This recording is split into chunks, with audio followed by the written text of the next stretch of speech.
for today's video nga, samahan nyo nga po pala kami dito sa aming munting bahay. Ang pandemic na pala, dito nga pala kami tumira. Pero kubo pa lang ang bahay namin. May dalawa nga lang pala itong kwarto. Isa kala mama at yung sa dalawa kong kapatid.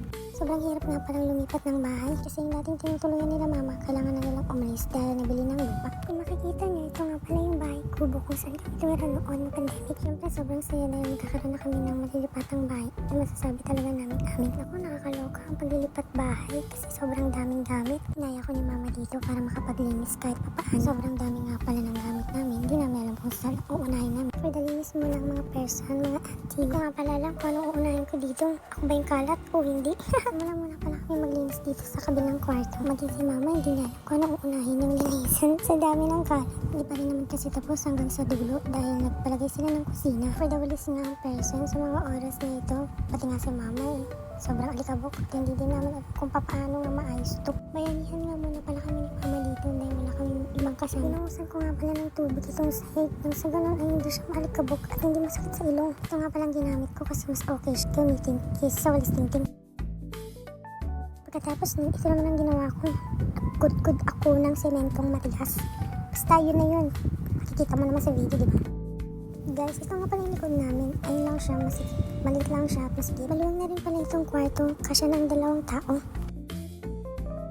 Andito na rin pala sila uncle, yung mga nagkakabit ng mga bintana. Bali, 3 sa labas ng sala at isa naman sa may harap ng lababo. Tapos doon sa 2 kwarto, isa lang. For the walis na naman ako dyan sa kabilang kwarto. Oh.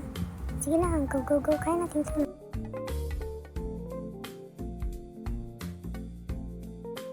At ito nga rin pala yung isang kwarto. Ewan ko kung sino magka-kwarto, bahala sila. Basta 2 yung kwarto dito, isa sila. Isa sa parents ko at isa ay dun sa 2 kong kapatid. For the hila nga pala dito si mother kasi ito sobrang tagal na namin sa pandemic pa ata nung meron ito. Feeling ko hindi mo masyadong nagamit. Ewan ko ba ba't sila bigla? Sobrang namiss ko nga pala dito sa bahay namin kasi sobrang maaliwalas, tahimik at presko ang hangin. Kung makikita nyo, sobrang kalat at madaming pinagputulan ng puno. Ito nga pala yung bahay kubo namin. Ulit ng bahay kubo pero sobrang daming memories. Ito nga pala yung dati ko yan, biruin mo, pandemic tapos pinagbibenta ng upat. Boy! Pet lover natin pala ang pamilya ko. Ruin mo, 4 na pusa. Ayan buntis pa. Tapos 7 aso. Hindi naman masyadong pagkahilig sa hayop, diba? Charis! Hindi pa rin tapos ang pagkakabit ng bintana. Kanina kasi inayos ulit, tapos kinabit ulit. Ayun ako bagay, hindi ganun kadaling mag-ayos at magkabit ng bintana. Bali, 4 nga palang motor ang nandito. Ganda sana kung ibibenta na lang kasi para magkaroon pa ng space pala pwedeng galawin yan.